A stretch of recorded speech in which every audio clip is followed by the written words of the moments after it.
بسم الله الرحمن الرحيم مركله iyo barnaamijkii qubanaha qodobada barnaamijka caawa aan idinkugu haynana waxa kamid ah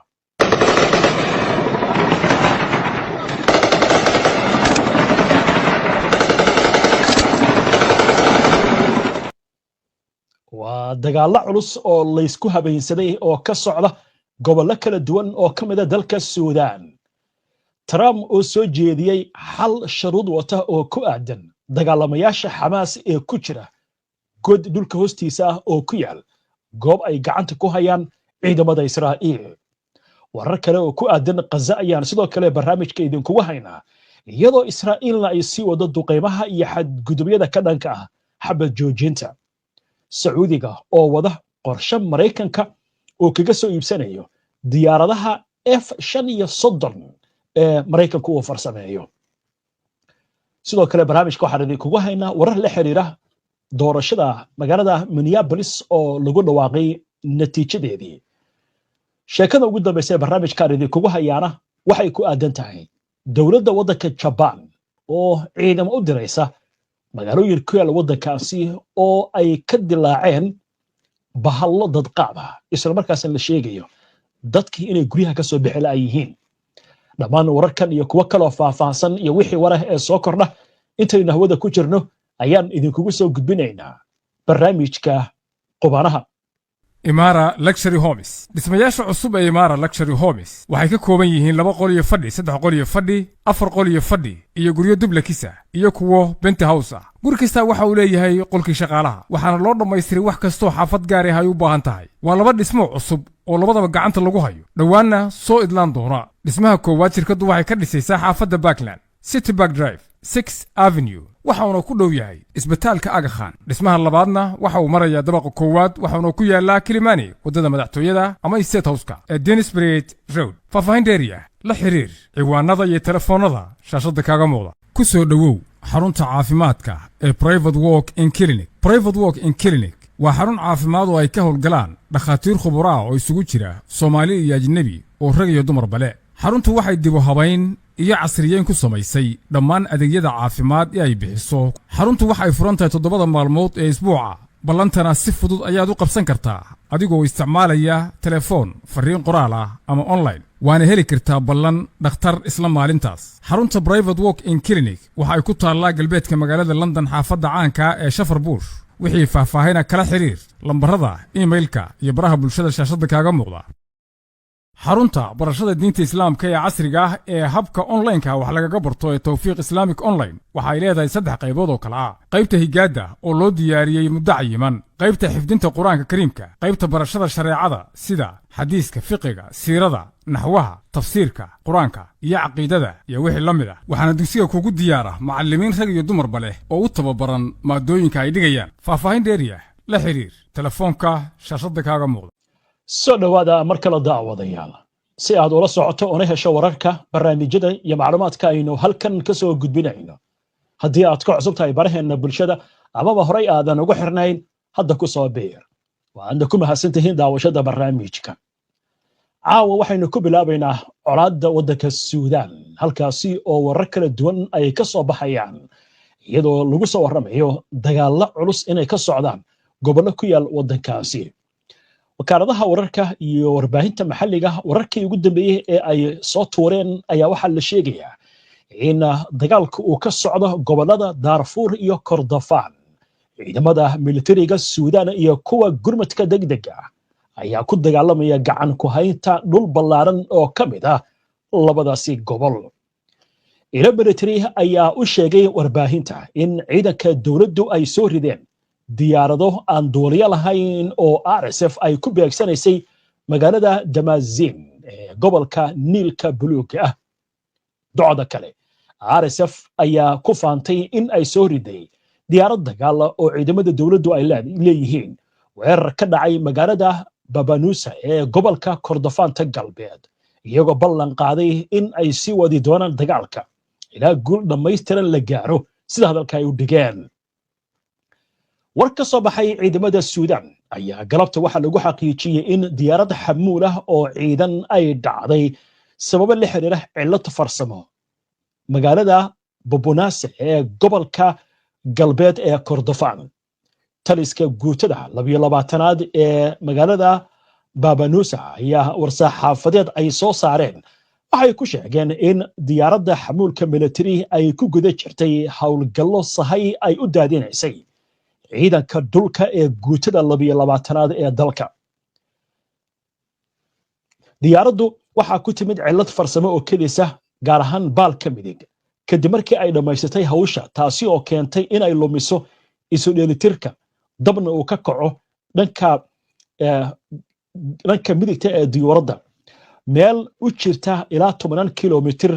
magaalada, gaar ahaan goobaha ciidanku ay ku sugan yihiin ayaa lagu yiri bayaanka. shaqaalihii diyaaradda ayaa muujiyey geesinimo aan caadi ahayn iyagoo markaasi diyaaradda ka fogeeyey goobtii ciidanku ay ku sugnaayeen ka hor inta aysan burburin, waxaana ku geeriyooday gebi ahaanba iyagoo gudanaya waajibaadkoodii. shaqaalihii diyaaradda saarna ayaa lagu yiri bayaanka ka soo baxay taliska guutada 22aad ee ciidamada Suudaan. RSF ayaa maalmo ka hor waxay gacanta ku dhigtay magaalada Al-Fashir oo ahayd xaruntii ugu dambeysay ee ciidanka dowladdu ay gacanta ku hayeen ee gobolka waqooyi ee Darfur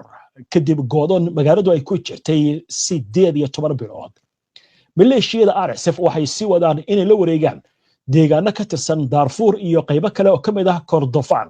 halka ciidamada dowladdu gacanta ay ku hayaan dhanka waqooyiga, bariga iyo bartamaha dalka oo ay ku jirto magaalada Khartoum ee caasimadda ah. falaqayaasha ayaa ka digaya in iska horimaadkan haddii uu sii xoogaysto ay dhici karto in masiibada bini'aadantinimo ay ka sii darto. waa tahay warkaasna halkaas aynu kaga gudubno. waxaa inoo soo socota warbixin ku saabsan doorashadii magaalada Minneapolis ee duqa oo lagu kala baxay, laakiin markan waxaynu eegaynaa dowladda waddanka Sacuudiga ayaa lagu soo warramayaa in Maraykanka ay doonayso in ay ka iibsato 48 diyaaradaha F-35. haddii Sacuudigu ay helaan waxay noqonayaan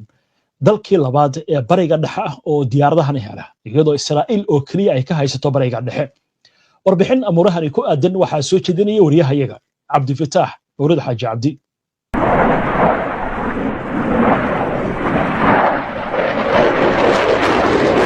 maamulka Trump ayaa ka fiirsanaya codsi ka yimid Saudi Arabia kaas oo ku aadan iibka ilaa 48 diyaaradaha dagaalka nooca F-35 ah, heshiis qiimihiisu gaari karo bilaayiin dollar, xilli uu booqasho ku tagayo dhaxal sugaha Sacuudiga Mohammed bin Salman dalka Maraykanka, sida ay sheegeen laba ilo wareed oo arrinta la socda. iibku wuxuu astaan u noqon karaa isbeddel siyaasadeed oo muhiim ah, kaas oo bedeli kara isku dheelitirka military ee bariga dhexe, isla markaana tijaabin kara qeexitaanka Maraykanka ee ilaalinta awoodda sare iyo tiyada military ee Israa'iil oo Maraykanku ugu talagalay inay ka sareyso dalalka gobolka, taasi oo ka dhigan in awoodda ciidan ee Israa'iil ay ka wanaagsanaato wadamada Carabta.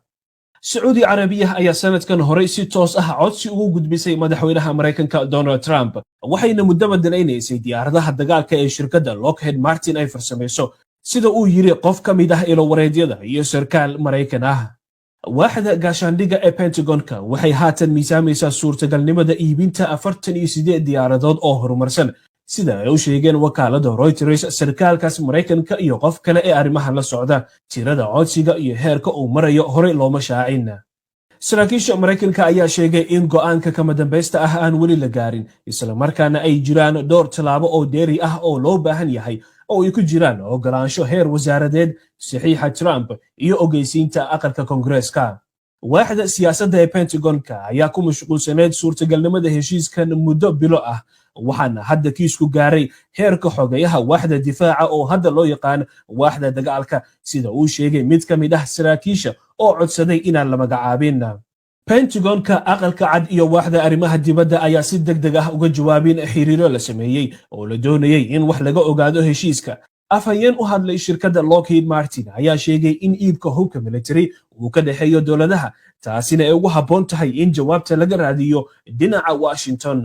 diyaaradda F-35 oo lagu dhisay tiknoolajiyada qarsoodiga ah ee ka hortaga in cadowga ogaado ayaa loo arkaa diyaaradda dagaalka ugu horumarsan dunida. Israa'iil waxay adeegsanaysay diyaaraddan muddo ku dhow 10 sano, waxayna dhistay dhowr cutub, welina waa awoodda kaliya ee bariga dhexe ee haysta diyaaradahan.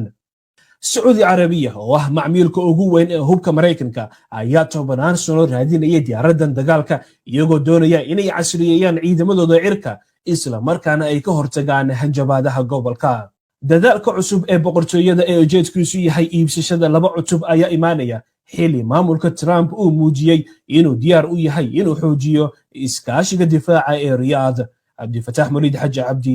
HBN Online TV. waatahay cabdifataax aad buu u mahadsan yahay oo warbixintaasi inoo soo gudbinayay. markan waxaynu eegaynaa doorashadii duqa magaalada Minneapolis oo uu u tartamayay wiil asalkiisu Soomaali yahay laakiin ku dhashay waddanka Mareykanka ayaa natiijadii imika lagu dhawaaqay. waxaa lagu soo warramayaa inuu guuleystay Jacob Verdi oo markii saddexaad noqonaya duqa magaalada Minneapolis kadib markii wareegii labaad codadka tirintoodii uu ka badiyay Umar Fatih oo helay 47% halka duqa magaalada ee ku soo laabanaya xafiiska Jacob Verdi uu helay 53% natiijadii codadka. arrintan ayaa waxaa lagu soo warramayaa in Umar Fatih uu xaqiijiyay in laga guuleystay doorashada waxaana fariin uu soo dhigay baraha bulshada uu ku sheegay in aysan ahayn wixii ay doonayeen laakiin uu mahad celinayo dadka reer Minneapolis. dhinaca kale Jacob Verdi isaga laftigiisa ayaa waxaa lagu soo warramayaa in uu mahad celiyay dadkii doortay oo qaar in badan oo kamid ah Soomaali ay yihiin. waa hagaag waxaan u gudbaynaa wararkii Gaza iyo weliba warar la xiriira Trump oo la sheegayo inuu soo saaray sharuud la xiriirta in go'aan laga gaaro dagaalamayaal ka tirsan ururka Xamaas oo ku sugan dhulka hoostiisa goobaha ciidanka Israa'iil gacanta ku hayaan iyo sheekadii ugu dambeysay ee barnaamijka. laakiin intaan u gudbin dhammaan macluumaadkaas ayna ku hakanno qadar xayeysiina